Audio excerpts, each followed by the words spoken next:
வணக்கம். இது weekly fact check. ஒவ்வொரு வாரமும் அந்த வாரத்துல அதிகமா பரவுற ஃபேக் நியூஸ் எது, அதை யார் பரப்புறாங்க, என்ன நோக்கத்துக்காக பரப்புறாங்க அப்படிங்கிறதெல்லாம் தொகுத்து பார்த்துக்கிட்டு இருக்கோம். ஸோ இந்த வாரம் என்ன மாதிரியான ஃபேக் நியூஸ்லாம் பரவுச்சு அப்படிங்கிறத பார்க்கலாம். வணக்கம், இது யூட்டன். நான் விவேகானந்தன். நான் ராம். முதல்ல சேலத்துல தாவேகாவினுடைய கூட்டம் நடந்தது. அந்த கூட்டத்துல ஒருத்தர் வந்து உயிரிழந்திருக்கிறாரு. ஸோ இது சம்பந்தமான விவாதங்கள் நிறைய சமூக வலைதளங்கள்ல போயிட்டு இருக்கும்போது தாவேகா தரப்புல இருந்து என்ன மாதிரியான கருத்துக்கள்லாம் பரப்புறாங்க அப்படின்னு பார்த்தோம்னா, மறுபடியும் இந்த கரூர் சம்பவத்துக்கு எப்படி இந்த குறுகலா இடம் கொடுத்துட்டாங்க, நாங்க கேட்ட இடத்துல கொடுக்கல அப்படின்லாம் பல கான்ஸ்பிரசி தியரிஸ்களை வச்சு ட்விஸ்ட் பண்ண ட்ரை பண்ணாங்க இல்லைங்களா. அதே மாதிரி இந்த சம்பவத்திலையும் என்ன ஆச்சுன்னா, இப்போ ஒருத்தர் உயிரிழந்தது பெரிய விவாதமா மாறுச்சு.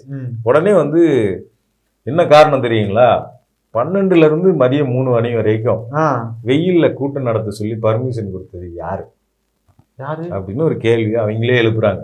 இல்லையே, இவங்க தானே அறிக்கை கொடுத்து எங்களுக்கு 12 to 3 மணி தான் வேணும், வெறும் 4000 பேர் தான் வருவாங்க அப்படின்ற மாதிரி அவங்க தானே அறிக்கை கொடுத்து கேட்டாங்க. அவங்கள பொறுத்த வரைக்கும் இப்ப என்ன, அவங்களுடைய விர்ச்சுவல் வாரியர்ஸுக்கு இப்ப என்ன வேலை அப்படின்னா, கூட்டம் நடத்த சொல்லி 12 to 3 வரைக்கும் போலீஸா பர்மிஷன் கொடுப்பாங்களாமா. அதே மாதிரி அப்புறம் ஏதாவது அசம்பாவிதம் நடந்துட்டா அதை வச்சு இவங்களே ஒரு விவாதம் நடத்தி தாவேகாவையே குற்றவாளியா, விஜயே குற்றவாளி ஆக்குவாங்களாமா. இப்படியெல்லாம் திட்டமிட்டு வேணும்னே 12 to 3 அனுமதி கொடுத்துருக்குறாங்க அப்படிங்கிற மாதிரியான ஒரு விவாதத்தை உருவாக்குறாங்க. இது எங்கங்க நியாயமே இல்லைங்க. எல்லா தப்பையும் நீங்க பண்ணுவீங்களா, ஆனா அதுக்கு வந்து ஒருத்தன் தூக்கி பழிய போட்டு நீங்க வந்து ஜாலியா உட்காந்துருப்பீங்க. புரியவே இல்லை. ஸோ உண்மையிலே என்ன நடந்திருக்குது அப்படின்னு கடைசியில தமிழ்நாடு போலீஸே இதுக்கு வந்து விளக்கம் அளிச்சுட்டாங்க. என்ன விளக்கம்னா, தாவேகா தரப்புல இருந்து கொடுத்த அவங்க அந்த அறிக்கையை வந்து அவங்களே ரிலீஸ் பண்ணியிருக்காங்க. இந்த மாதிரி அந்த ஊரோட இருக்கிற மாவட்ட செயலாளரே வந்து அறிக்கை கொடுத்துருக்காரு. இந்த மாதிரி 4000 பேர் தான் வருவாங்க, 12 to 3 தான் எங்களுக்கு வந்து டைம் வேணும். அந்த அந்த அவங்களுடைய தாவேகாவினுடைய லெட்டர்லயே வந்து 12 to 3 சொல்லி தான் பர்மிஷனே கேட்டிருக்கிறாங்க. ஸோ இவங்க வந்து அதுக்கு பதிலாக இந்த ஒரு உயிரிழப்பு நடந்த உடனே அப்படியே மாற்றி பேச பல கதைகளை, புதுசாக கான்ஸ்பிரசி தியரிகளை கரூரில் எப்படி பண்ணாங்களோ அதே மாதிரி பண்ண ஆரம்பிச்சிட்டாங்க. ஸோ அது எதுவுமே உண்மை கிடையாது. தாவேகா எத்தனை மணிக்கு அனுமதி கேட்டாங்களோ அத்தனை மணிக்கு தான் அனுமதி கொடுக்கப்பட்டிருக்கிறது அப்படிங்கிறது தான் உண்மை. அடுத்து இந்த தோழி விடுதி திட்டம், இது வந்து தமிழ்நாட்டில் செயல்படுத்தப்பட்டு பயங்கர ஒரு ஹிட்டான திட்டம்னே சொல்லலாம். இப்போ திமுக ஆட்சியில் அந்த திட்டத்தை வந்து சக்தி நிவாஸ், அதாவது ஒன்றிய அரசோட சக்தி நிவாஸ் திட்டத்தை காப்பி அடிச்சுதான் இந்த திட்டத்தை வந்து எப்படி அப்படின்னா, முதல்வர் வந்து ஸ்டேஜ்ல சொல்றாரு, இந்த மாதிரி ஒன்றிய அரசு வந்து தோழி திட்டத்தை வந்து இன்ஸ்பயர் ஆகி நிறைய திட்டத்தை கொண்டு வராங்க அப்படின்ற மாதிரி சொல்றாரு. அதுக்கு பதில் சொல்ற மாதிரி நம்ம அண்ணாமலையே இதை சொல்லியிருக்காரு. இந்த மாதிரி ஒன்றிய அரசோட சக்தி நிவாஸ் திட்டத்தை தான் இங்க தோழி திட்டம் செயல்படுத்துறாங்க, அது எப்படி நீங்க வந்து உங்களோட இது மாதிரி உரிமை கொண்டாட முடியும் அப்படின்ற மாதிரி கேள்வி வச்சிருக்காரு. ஆக்சுவலா இந்தியா டுடே நடத்தின ரவுண்ட் டேபிள்ல தான் அதை பேசினாரு. ஆமா, ஸ்டாலின் வந்து எங்களோட திட்டங்களை பார்த்து நிறைய இன்ஸ்பயர் ஆகி ஒன்றிய அரசும் இது பண்றாங்க, மற்ற மாநிலங்களும் புது திட்டங்களை கொண்டு வராங்க அப்படின்னு சொல்லிட்டு இந்த தோழி விடுதியை பத்தி சொன்னார். உண்மையிலேயே இந்த தோழி விடுதி அப்படிங்கிறது சக்தி நிவாஸ் திட்டத்தினுடைய காப்பியா அப்படின்னு அண்ணாமலை சொல்றது போல உண்மையா அப்படின்னு பார்த்தோம்னா, அண்ணாமலை என்ன சொல்றாருன்னா, 2022ல நாங்க கொண்டு வந்தோம், அந்த காசு நாங்க கொடுத்த காசை வச்சு இவங்க இந்த திட்டத்தை ஆரம்பிச்சாங்க. 2023ல அவங்க தோழி விடுதின்னு ஒரு பேர் வச்சுக்கிட்டு எங்க திட்டத்துக்கு அவங்க ஸ்டிக்கர் ஒட்டிக்கிட்டாங்க அப்படின்னு சொல்றாரு.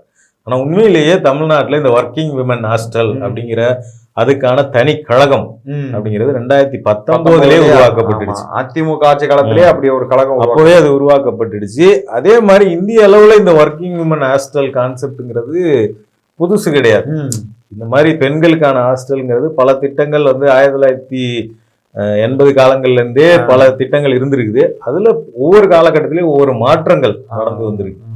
ஸோ அந்த வகையில 2023ல தமிழ்நாட்டில் அறிமுகப்படுத்தப்பட்ட அந்த தோழி விடுதி அப்படிங்கிற கான்செப்ட் வந்து பப்ளிக் பிரைவேட் பார்ட்னர்ஷிப் முறையில ஒரு புது விதமான எல்லா ஃபெசிலிட்டியும் இருக்கிற மாதிரியான ஒரு ஹாஸ்டலாக அதை வந்து உருவாக்குனாங்க. இப்ப மேட்ரு அதெல்லாம் கிடையாது.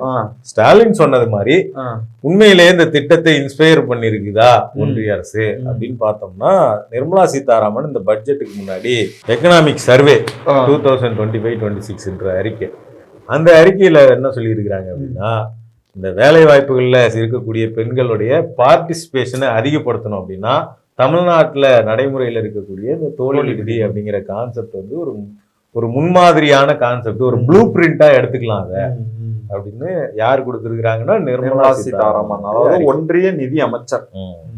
அதைத்தான் வந்து ஸ்டாலின் வந்து அந்த ரவுண்ட் டேபிள்ல சுட்டி காட்டுறாரு, எங்களோட மாடலை பயன்படுத்துறாங்க அப்படின்னு சொல்லி. அதை வந்து பயன்படுத்துறாங்கன்னா காப்பி அடிக்கிறாங்கன்னு சொல்லு. அது இன்ஸ்பயர் ஆயிருக்கு நிறைய பேருக்கு, நிறைய ஸ்டேட்டுக்கு, நிறைய சிஎம்க்கு வந்து இது இன்ஸ்பயர் ஆயிருக்கு, நிறைய பீப்புள் பயனடைகிறாங்க அப்படின்றதான் அவர் மென்ஷன் பண்ணியிருக்காரு. தவிர இவங்க தான் எங்களை பார்த்து காப்பி அடிக்கிறாங்க அப்படின்ற மாதிரி அவர் எங்கேயும் சொல்லல. இவர் தப்பா புரிஞ்சுட்டு அவர் தான் அப்படி சொல்லிட்டு இருக்காரு அண்ணாமலை. ஸோ இன்ஸ்பயர் ஆனது உண்மைதான் அப்படிங்கிறத நிர்மலா சீதாராமனுடைய அறிக்கையை பார்த்தா நம்ம புரிஞ்சுக்க முடியும். அடுத்தது அதே இந்தியா டுடேவுடைய கான்க்ளேவ். அந்த கான்க்ளேவ்ல வந்து ரவுண்ட் டேபிள்ல வந்து பார்த்தோம்னா ஸ்டாலினோட ஒரு ராஜ்தீப் சர்தேசாய் பத்திரிகையாளர் வந்து உரையாடுற ஒரு வீடியோ இருக்கு. அந்த வீடியோல பார்த்தோம்னா ஒரு ஸ்டாலினுடைய சொந்த அரசியல் வாழ்க்கையை பத்தின சில கேள்விகள் கேட்கிறாங்க. அதுல என்ன கேட்கறாங்க முதல்ல அப்படின்னா, நீங்க எப்போ ஃபர்ஸ்ட் வந்து எலெக்ஷன்ல நின்னீங்க அப்படின்னு சொல்லிட்டு கேட்குறாங்க. அடுத்து இன்னொரு கேள்வி வந்து பார்த்தோம்னா, எப்போ நீங்க அரசியலுக்கு எவ்வளவு காலமா அரசியல் இருக்கீங்க அப்படிங்கிற 2 கேள்வி. அதுல முதல் கேள்விக்கு பதில் அளிக்கும் போது, நான் வந்து 1989 ஃபர்ஸ்ட் எம்எல்ஏ வரேன் அப்படின்னு சொல்றாப்புல. உடனே அதுக்கு டிவிகே தரப்புல இருந்து போக்கிரி விக்டர்னு ஒரு ஐடி பேரு அவங்க என்ன பரப்புறாங்க அப்படின்னா, ஃபர்ஸ்ட் எலெக்ஷன் ஸ்டாலின் நின்றது 1984. அதுவே தெரியல அவருக்கு. எப்போ நான் முதல் எலெக்ஷன் நின்னுங்கிறதே அவருக்கு தெரியாம சொல்லியிருக்காரு 89 அப்படின்னு ஒண்ணு. 2வது வந்து அவர் 14 வருஷமா அரசியல் இருக்கிறேன் அப்படின்னு சொல்லியிருக்கிறாரு. 2வது கேள்வி அப்படின்னு பரப்புறாங்க. ஆனா உண்மையில என்ன சொல்லியிருக்கிறாரு? உண்மையிலே என்னன்னா, அவங்க கேட்கப்பட்டது நீங்க வந்து எப்போ வந்து எலெக்ஷன்ல நின்னீங்கிற மாதிரி இவங்க கேட்டிருக்காங்க ஆங்கர். அதுக்கு அவர் சொன்னது வந்து நான் 1989 முதல் தடவை எம்எல்ஏ ஆனேன் அப்படிங்கறத தெளிவா சொல்றாரு. அது தெளிவாவும் கேக்குது. அது 1984 அவர் முதல் எலெக்ஷன்ல தோல்வி அடைகிறாரு. 1989 தான் முதல் முறையா அவர் எம்எல்ஏ ஆகிறாரு. அதான் அவர் பதில சொல்லியிருக்கிறார். அதே மாதிரி 14 வருஷம் ஆச்சு அப்படின்ற மாதிரி ஒரு இதையும் சொல்றாங்கல்ல. அவர் என்ன சொல்றாரு, நான் 14 வயசுலயே நான் வந்து அரசியலுக்கு வந்துட்டேன். அப்பமே வந்துட்டு எவ்வளவு காலமா அரசியல்ல இருக்கீங்கிற கேள்விக்கு 14 வயசுல இருந்து அரசியல்ல இருக்கிறேன் அப்படின்ற மாதிரி அவர் சொல்லியிருக்காரு. அப்பமே வந்துட்டு 14 வயசுலயே வந்துட்டு இந்த கோபாலபுரம் இளைஞர் திமுக அப்படின்ற ஒரு அமைப்பையும் உருவாக்கி ஒரு சலூன் கடையில வந்து இந்த அமைப்பையும் நடத்திட்டு இருந்திருக்காரு அப்பமே. அதனால 14 வயசுல இருந்தே அவர் வந்து அந்த ஈடுபாடோட அரசியலுக்குள்ள வந்து வர ஆரம்பிச்சிட்டாரு. 14 வயசுல இருந்து சொன்னதை 14 வருஷமா அரசியல்ல இருக்கிறேன்னு சொன்னதாக திருத்தி வெளியிடுறாங்க. அடுத்து நடிகர் சூர்யா திடீர்னு வந்து அவர் மேல ஒரு கான்ட்ரவர்சி எல்லாம் எப்பயுமே வந்து வந்துகிட்டே இருக்கும். அவரோட படம் வரும்போதா இருக்கட்டும், இல்ல அவர் ஏதாச்சும் ஸ்பீச் கொடுத்தா இருக்கட்டும். ஆனா இப்ப சம்பந்தமே இல்லாம திடீர்னு ஒரு கான்ட்ரவர்சி அவர் மேல வந்திருக்கு. என்ன அப்படின்னா, நடு ரோட்ல நின்று கத்துறாரு, கத்துறாரு. அவர் கட் பண்ண ஒருத்தன் வந்து ஒரு பையன் வந்து வீடியோல பேசுறான், இந்த மாதிரி சூர்யா என்ன அடிச்சுட்டாரு, எனக்கு ஆல்ரெடி நிறைய பிரச்சனை இருக்கு உடம்புல, இதனால எனக்கு வந்து மேற்கொண்டு நிறைய பிரச்சனை ஆகும், மூளைக்காய்ச்சல் நிறைய பிரச்சனை இருக்குது. அந்த டைம்ல வந்து என்ன சூர்யா வந்து அடிச்சுட்டாரு அப்படின்ற மாதிரி ஒருத்தன் வந்து பேட்டி கொடுக்குற மாதிரி ஒரு வீடியோ இருக்கு. சரி, இதெல்லாம் வந்து இப்ப எடுக்கப்பட்டதா அப்படின்னு பார்த்தா ரெண்டுமே வெவ்வேறு காலகட்டத்தில் எடுக்கப்பட்ட வீடியோவை மெர்ஜ் பண்ணி ஒன்னா விட்டுட்டு இருக்காங்க. என்னன்னா, அந்த முதல் வீடியோ ரோட்ல கத்துறாருல, அது என்ன அப்படின்னு பார்த்தோம்னா, ஒரு ஃபேன்ஸ், அதாவது இந்த தானா சேர்ந்த கூட்டம் 18 தானா சேர்ந்த கூட்டம் தெலுங்கு டப்பிங்காக அங்கிட்ட போயிட்டு இருக்கும்போது அவரோட ஃபேன்ஸ் எல்லாம் பைக்ல வீலிங் பண்றது, பைக்ல சாகசம் பண்ற மாதிரி போகும்போது அதுக்காக இறங்கி அவங்கள வான் பண்ணி இந்த மாதிரி இப்படி பண்ணக்கூடாது அப்படின்னு சொல்லியிருக்காரு. அந்த வீடியோ கிளிப் 2018. ஆமா. 2வது வீடியோ கிளிப் என்னன்னா, ஒரு பொண்ணு வந்து இதே மாதிரி கார்ல போயிட்டு இருக்கும்போது 2 பேர் வந்து மிரட்டி இருக்கானுங்க. மிரட்டி காசை கொடு அப்படின்னு சொல்லிட்டு அந்த பொண்ணோட கார் கதவெல்லாம் உடைக்கிறதுக்கு இது பண்ணிருக்காங்க. அப்போ அந்த வழியா போகும்போது அப்போ அந்த பொண்ணை காப்பாற்றும் போது அந்த பசங்களை வந்து வான் பண்ண அந்த சம்பவம். அதுக்கப்புறம் அந்த பையன் பேட்டி கொடுத்து அதுக்கப்புறம் விசாரணை நடத்தி இதெல்லாம் பொய் அப்படிங்கிற மாதிரி நிரூபிச்சிருக்காங்க. இந்த 2 இது எப்ப நடந்ததுன்னா 2018 பழசு 2016. இதை எடுத்து வந்து 10 வருஷம் கழிச்சு இப்ப நடந்த மாதிரி போட்டு, அதுவும் ஒரே விஷயமா நடந்த மாதிரி போட்டுட்டு இருக்காங்க. எதுக்கு போறாங்கன்னு தெரிய மாட்டேங்குது. அடுத்தது, தமிழ்நாட்டை சேர்ந்த மாணவிகள், பள்ளி மாணவிகள் வந்து மது பாட்டில்களோட பஸ்ல வந்து இந்த மாதிரி அட்ராசிட்டி பண்றாங்க அப்படின்னு ஒரு வீடியோ. அது வந்து குமுதம் அதுல வந்து வெளியிட்டு இருக்காங்க. குமுதம் வந்து ஒரு பாரம்பரியமிக்க ஊடகம் அப்படின்லாம் சொல்லிக்கிறாங்க. ஆனா ஒரு வீடியோ வந்து இவ்வளவு ஒரு பெரிய குற்றச்சாட்டு வைக்கப்படுது. அதை வந்து என்னன்னே வெரிஃபை பண்ணாம சோசியல் மீடியாவில் பரவுன ஒரு வீடியோ எடுத்து வெளியிடுறாங்க. ஒரிஜினலா அந்த வீடியோ, பள்ளி மாணவிகள் சம்பந்தமான அந்த வீடியோ வந்து எப்போ வந்து பார்த்தோம்னா 2022. ஸோ அப்பவே பரவுன வீடியோவை அப்போவே அதுக்கான இதெல்லாம் பெரிய விவாதமாகி அது சம்பந்தமான விசாரணைகள்லாம் நடந்தது. அந்த வீடியோ எடுத்து வந்து இப்போ நடக்கிற மாதிரி பரப்பிட்டு இருக்காங்க ஒரு ஊடகம். ஆமா, இதெல்லாம் வந்து ஒரு ஊடக அறமே கிடையாது அப்படிங்கிறது தான் சொல்ல வேண்டியிருக்கு. இப்ப சமீபத்துல வந்து இந்த வரி ஏய்ப்புக்காக வந்து தமிழக வெற்றி கழக தலைவர் விஜய்க்கு வந்து 1.5 கோடி ரூபாய் அபராதம் வச்சது சென்னை உயர்நீதிமன்றம்.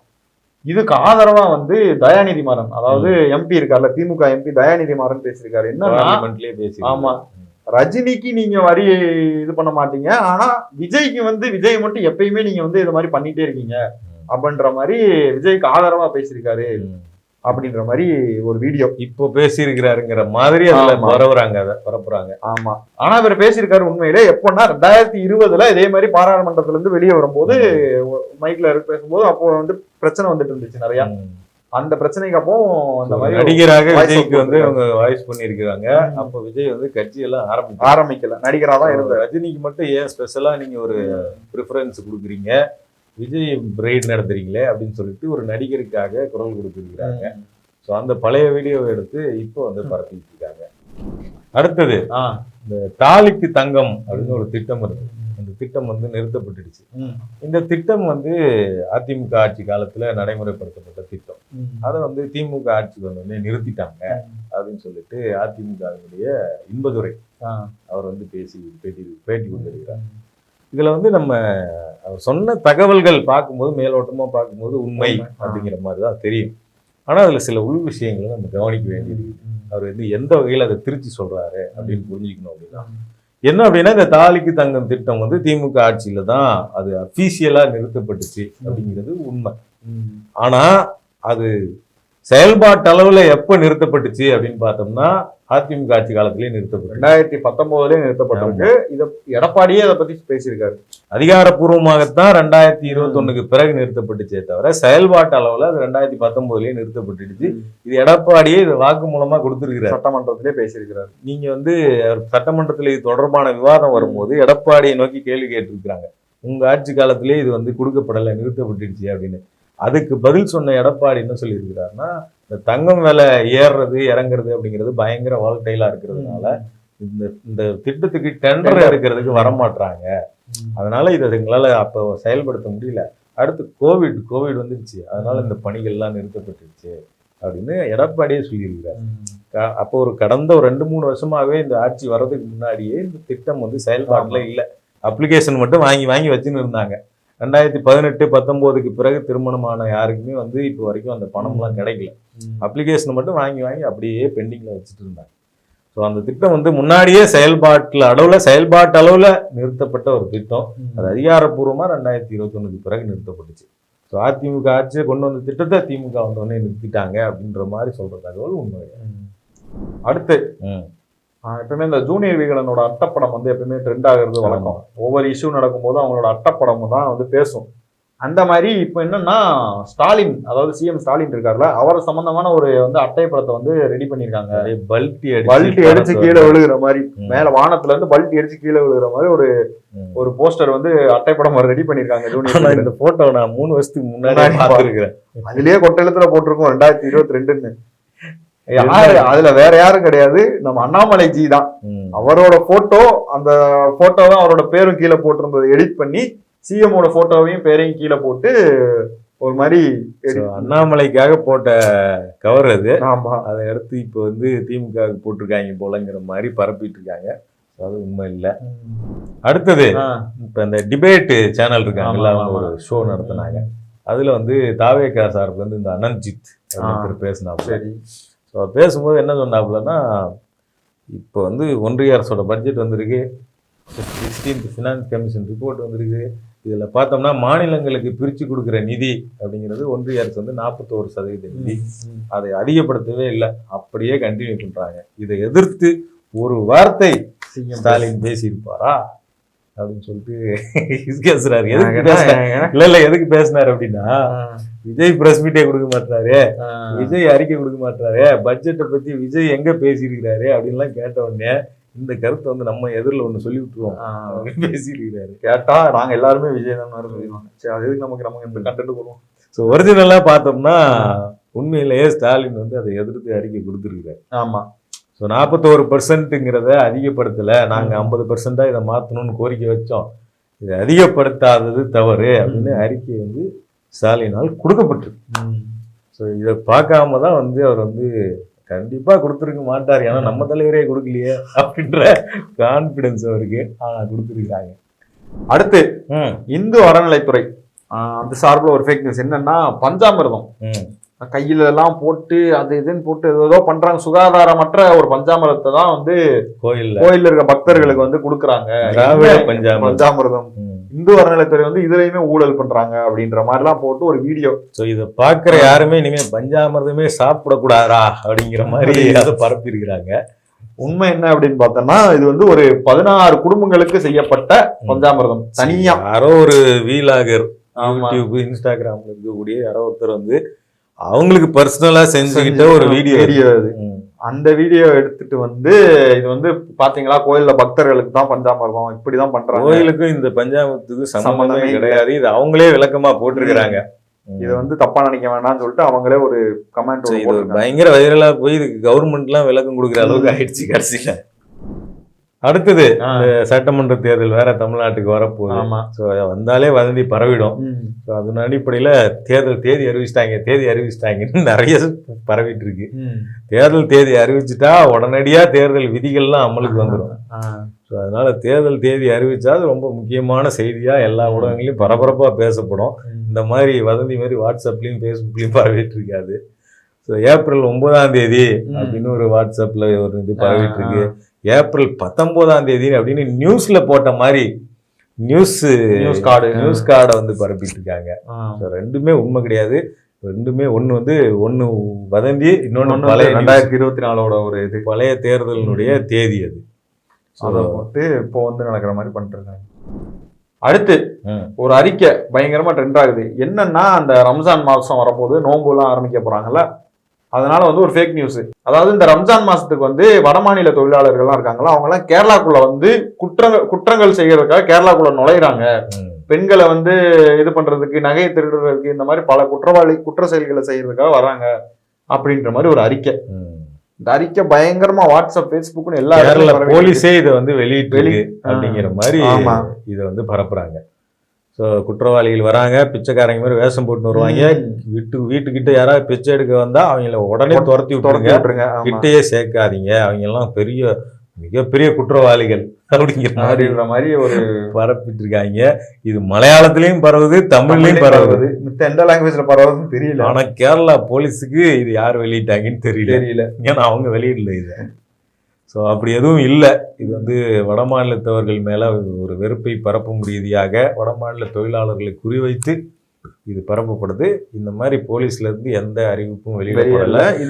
இது வந்து இப்போ கிடையாது, 2018 இது பரவி இருக்கு. அப்பவுமே வந்து போலீஸ் வந்து இல்ல இது வந்து பொய், இதை யாரும் நம்ப வேண்டாம் அப்படிங்கிற மாதிரி கேரளா போலீஸே வந்து இது கொடுத்துருக்காங்க. ஸோ ஒரு பொய்யான தகவல்கள் தான் ரொம்ப ஜாக்கிரதையா இருக்கணும். அடுத்தது இதே மாதிரி தமிழ்நாட்டை மையப்படுத்தி ஒரு ஃபேக் நியூஸ். என்ன அப்படின்னா, எங்கேயாவது ஏதாவது ஒரு சம்பவம் வட மாநிலத்தவருக்கு தமிழ்நாட்டில் ஏதாவது ஒன்று ஆயிடுச்சுன்னா உடனே வந்து தமிழ்நாட்டில் வட மாநிலத்தவர்கள் மேல வெறுப்பு பரப்பப்படுது. குறிப்பா திமுக இந்த நார்த் சவுத்னு ஒரு அரசியல் பேசுறாங்க, அதனாலதான் இவ்வளவு பெரிய பிரச்சனை. வட மாநில வெறுப்பை ஊட்டி வளர்க்கிறது தமிழ்நாடு அப்படின்னு சொல்லிட்டு ஒன்று பரப்பி விட்டுருவாங்க. நார்த் வெர்சஸ் சவுத்துன்னு பேசுறது இங்க அரசு அதிகார ரீதியா தான் இங்க பேசுறாங்களே தவிர தொழிலாளர்கள் கிட்ட போய் இல்ல மக்கள் ரீதியா நார்த் வெர்சஸ் சவுத்துலாம் இங்க யாரும் பேசல. ஸோ அரசு ரீதியா, அதிகார ரீதியா, நிதி ரீதியா தான் இங்க நார்த் வெர்சஸ் சவுத் அப்படிங்கிறதெல்லாம் பேசப்படும். உடனே தமிழ்நாட்டை குறி வச்சு ஒன்று பரப்பி விட்டுருந்தோம் அப்படின்னு சொல்லிட்டு ஒரு வட இந்தியாவை சேர்ந்த ஒரு பயணி, ஒரு டிராவலர், அவர் வந்து ஹிந்து டிராவலர் அப்படின்னு வேற போடுறாங்க. சரி, ஒரு டிராவலர் அவர் வந்து தமிழ்நாட்டில் வந்து கடுமையா தாக்கப்படுறார், ஹிந்தி பேசுறதுக்காகவே தாக்கப்படுறார் அப்படின்னு தான் வந்து ஒரு வீடியோவை பரப்பிட்டு இருக்காங்க.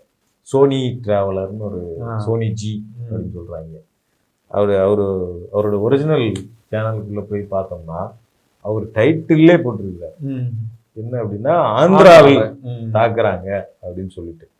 ஆந்திராவில் நடந்த தாக்குதலை அடுத்து அவர் ஹிந்தி பேசுனதுக்காக தமிழ்நாட்டில் தாக்கப்பட்டார் அப்படின்னு போட்டு, அது இல்லாம இன்னும் கூடுதலா பார்த்தோம்னா இதே மாதிரி ஒரு தமிழ்நாட்டை சேர்ந்த ஒருத்தரை வந்து வட மாநிலத்தை அடிச்சுட்டா நீங்க சும்மா இருப்பாங்களா அப்படின்னு வேற நார்த் இந்தியன்ஸ் மத்தியில ஒரு மறைமுகமா சொல்றாங்களாமா, தமிழர்களை பார்த்தா அடிங்க அப்படின்னு சொல்லிட்டு.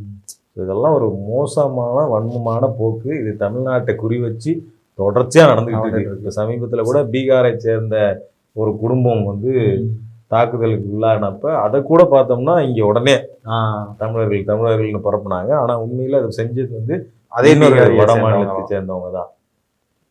ஸோ இந்த மாதிரியான செய்தி தொடர்ச்சியா பரப்பப்படுது. இதுவும் வந்து ரொம்ப அபாயமானது. ஆமா. அடுத்து எலெக்ஷன் நெருங்கிடுச்சு. தாவேக்கால வந்து விருப்ப மனு வாங்குறதுக்கான நிறைய வேலைகள் நடந்துட்டு இருந்துச்சு. அப்போ வந்து முதல் பேரா வந்து ஜோசப் விஜய், அதாவது இந்த கட்சி தலைவர் இருக்கார்ல, அவரோட விருப்ப மனு வந்து தாக்கல் செய்யும் போது அதுல வந்து தொகுதி அப்படின்னு போட்டு பனையூர் அப்படின்னு போட்டுருந்துச்சு.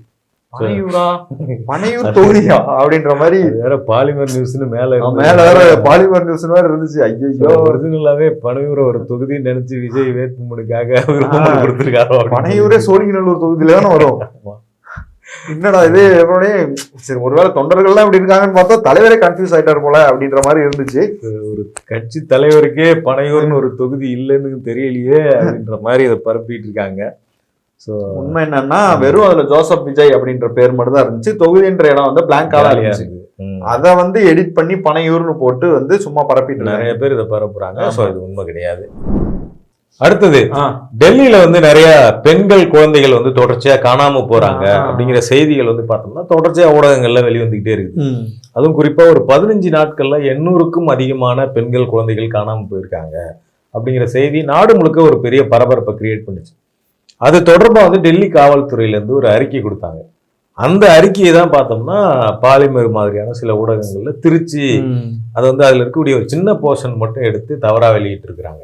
என்ன அப்படின்னா போலீஸ் என்ன சொன்னாங்க, டெல்லி போலீஸ் அப்படின்னா நிறைய வதந்திகள்லாம் பரவுது, அதை நம்பாதீங்க அப்படின்னு அவங்க சொன்னது உண்மைதான். பாலிமர்ல அதுதான் நியூஸா போட்டிருக்காங்க. வதந்திகளை நம்பி மக்கள் பீதி அடைய வேண்டாம் அப்படின்னு. ஆனா உண்மை ஒரு செய்தியாளர் கண்ணோட்டத்துல, செய்தி கண்ணோட்டத்துல உண்மை என்ன அப்படின்னா 800 பேர் காணாமல் போனது அப்படிங்கிறது வதந்தின்னு அவங்க சொல்லுவாங்க. ஆமா, அதாவது இந்த வருஷம் தான் காணாம போயிருக்காங்க அப்படின்ற வதந்தியை மட்டும் பரப்பாதீங்க. ஏன்னா கடந்த 10 வருஷமா இது நடந்துட்டு தான் இருக்கு.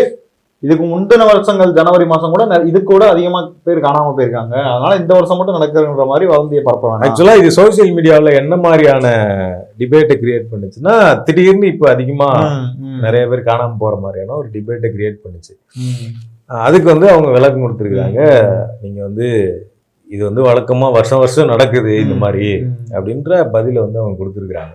ஆனா இந்த செய்தி, இந்த பாலிமர் செய்தியினுடைய கார்டு வந்து என்னவா தவறா புரிந்து கொள்ளப்படுது அல்லது தவறா புரிந்து கொள்ளுற வகையில வடிவமைக்கப்பட்டிருக்கு அப்படின்னு பார்த்தோம்னா 800 பேர் காணும் அப்படிங்கிற செய்தியே ஃபேக் நியூஸ், அப்படியெல்லாம் நடக்கல அப்படிங்கிற மாதிரி இந்த கார்டு வந்து புரிய வைக்குது.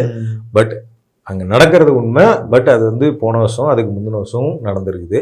அதனால இது வந்து திடீர்னு அதிகமாகல, திடீர்னு ஒரு ஸ்பைக்லாம் நடக்கலைங்கிறது தான் காவல்துறை சொன்ன விளக்கம். நியூஸ் 18 ஊடகம் வந்து ஒரு டிபேட் ஷோ மாதிரி ஒன்று நடத்துறாங்க. அதுல வந்து எலெக்ஷனுக்காக அந்த வாக்கு சதவீதம், அந்த கருத்து கணிப்பு இதெல்லாம் போடுவாங்கல்ல, அது பத்தின ஒரு டிபேட் அங்க நடக்குது. அதுல வந்துட்டு அதிமுகவுக்கு வந்து பயங்கர வாக்கு எண்ணிக்கை இருக்கு, அதுக்கு அடுத்தபடிதான் திமுக இருக்கு. முதலமைச்சர் சிறந்த முதல்வராக யார் இருப்பார்னு கேட்கிற கேள்விக்கு மக்கள் எடப்பாடி பழனிசாமிக்கு அதிகமா கொடுத்திருக்காங்க, ஸ்டாலினுக்கு குறைவா கொடுத்திருக்காங்க. இந்த மாதிரி ஒரு வந்து இதை போட்டோ எடுத்துட்டு பாத்தீங்களா, மக்கள் விரும்புற ஒரே முதல்வர் வந்து எடப்பாடி பழனிசாமி தான், இனிமேல் வந்து இந்த திராவிட மாடலான இது வராது அப்படின்ற மாதிரி அதிமுக ஐடிவிங்ல பரப்புறாங்க.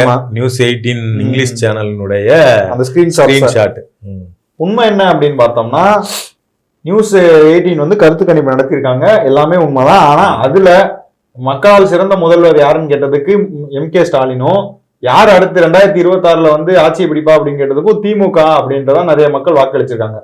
ஆனா இந்த ஸ்கிரீன்ஷாட்ல இருக்கிற அந்த கருத்து கணிப்பு யாரோடதுன்னா சாணக்கியா அந்த சேனல் நடத்தின கருத்து கணிப்பு. சாணக்கியா சேனல் நடத்தின கருத்து கணிப்பை வச்சு அதுல ஒரு டிபேட் நடந்திருக்கு. அந்த டிபேட்டின் போது அந்த கருத்து கணிப்பினுடைய ஸ்கிரீன்ஷாட் காட்டப்பட்டிருக்கே தவிர அது நியூஸ் 18 கருத்து கணிப்பு கிடையாது. சாணக்கியானா நம்ம ரங்கராஜ் பாண்டே இருக்கார்ல, அவருடைய கருத்து கணிப்புகளுடைய தரம்லாம் நமக்கு தெரிஞ்சது. 3000 பேர்த்த கருத்து கணிப்பு நடத்தி அதை ஒரு டிபேட் ஷோல உட்காந்து அதை டிபேட் பண்ணிருக்காங்க. அதே நியூஸ் 18 இன்னொரு ஸ்கிரீன்ஷாட்டையும் போட்டிருக்கிறாங்க. அதை வந்து இவங்க பரப்புறது இல்ல. அதுலதான் பார்த்தோம்னா who should be CMனு கேட்டதுக்கு ஸ்டாலின் 33%, எடப்பாடி 29%, விஜய் 23% எல்லாம் கிடைச்சிருக்குது. So, இந்த கருத்து கணிப்புமே கூட நீங்க எதில் நடத்துனாங்கன்னு நமக்கு தெரியாது. ஸோ எனிவே அந்த நியூஸ் 18 கருத்து கணிப்புன்னு காட்டப்படுற ஸ்கிரீன்ஷாட் உண்மை கிடையாது, அது சாணக்கியா கருத்து கணிப்பு. அடுத்தது இப்ப தமிழ்நாட்டில இருந்து இப்ப 2026-27 நிதியாண்டுக்கான இடைக்கால பட்ஜெட் வந்து தாக்கல் பண்ண போறாங்க. இதுக்காக அமைச்சரவையை கூட்டி ஒரு விவாதம் நடத்தினாங்க இந்த நிதிநிலை அறிக்கைகள் சம்பந்தமா. அந்த இது தொடர்பான செய்தி இதுல வந்து பார்த்தோம்னா புதிய தலைமுறை, குமுதம், இந்த ரெண்டுத்துலயும் ஒரு செய்தி, ஒரு போட்டோ போட்டிருக்காங்க. அந்த போட்டோவை எடுத்து சவுக்கு ராக்ஸ் அப்படின்னு ஒரு சவுக்கு ராக்ஸ் அப்படிங்கிற ஒரு ஐடியில வந்து நம்மளை கேட்டிருக்கிறாங்க யூ-டர்ன் டேக் பண்ணி. அமைச்சராக இல்லாத செந்தில் பாலாஜி எப்படி இந்த கூட்டத்துக்கு வந்தார் அப்படின்னு சொல்லிட்டு செந்தில் பாலாஜியை ரவுண்டெல்லாம் பண்ணி போட்டு காட்டியிருக்கிறாங்க. ஸோ இந்த போட்டோ உண்மையா அப்படின்னு எடுத்து பார்த்தோம்னா போட்டோ உண்மைதான், செய்தி உண்மை, போட்டோவும் உண்மை. ஆனா இந்த செய்திக்கான போட்டோ கிடையாது. ஆமா, இது எப்பன்னா 2024 அப்போ வந்து அதே மாதிரி கூட்டம் அமைச்சரவை கூட்டம் நடக்கும் போது எடுத்த போட்டோ. ஆமா, அதை எடுத்து இப்போ நடக்கிற செய்திக்கு அந்த பழைய போட்டோவை புதிய தலைமுறையிலையும் குமுதம்லையும் போட்டிருக்காங்க. அதனால இப்போ நடந்த அந்த கூட்டத்தினுடைய போட்டோ வந்து முதலமைச்சருடைய அந்த சோசியல் மீடியா அக்கௌண்ட்ல பதியப்பட்டிருக்கு. அந்த போட்டோல செந்தில் பாலாஜி இல்ல, கலந்துக்கவே இல்லை இந்த அமைச்சரவை கூட்டத்துல. அதனால பழைய போட்டோவை எடுத்து நியூஸ்ல போட்டு இப்படி ஒரு குழப்பம் உருவாக்கப்பட்டிருக்கிறது. அவ்வளவுதான் உண்மை. ஸோ இந்த வாரத்துல பரவன முக்கியமான ஃபேக் நியூஸ், அதை யாரு பரப்புனாங்க, என்ன நோக்கத்துக்காக பரப்புனாங்க அப்படிங்கறதெல்லாம் தொகுத்து இந்த வீடியோல பார்த்தோம். அடுத்தடுத்த வாரம் என்னென்ன ஃபேக் நியூஸ் எல்லாம் பரவுது அப்படிங்கிறத அடுத்தடுத்த வாரங்களில் பார்க்கலாம். தொடர்ந்து யூ-டர்னுக்கு உங்களால முடிஞ்ச சப்போர்ட்டை கொடுத்துட்டே இருங்க. ஸ்கிரீன்ல தெரியுற இந்த QR மூலியமா உங்களால முடிஞ்ச நன்கொடையை கொடுத்து யூ-டர்னுக்கு தொடர்ந்து சப்போர்ட் பண்ணிட்டே இருங்க. நன்றி.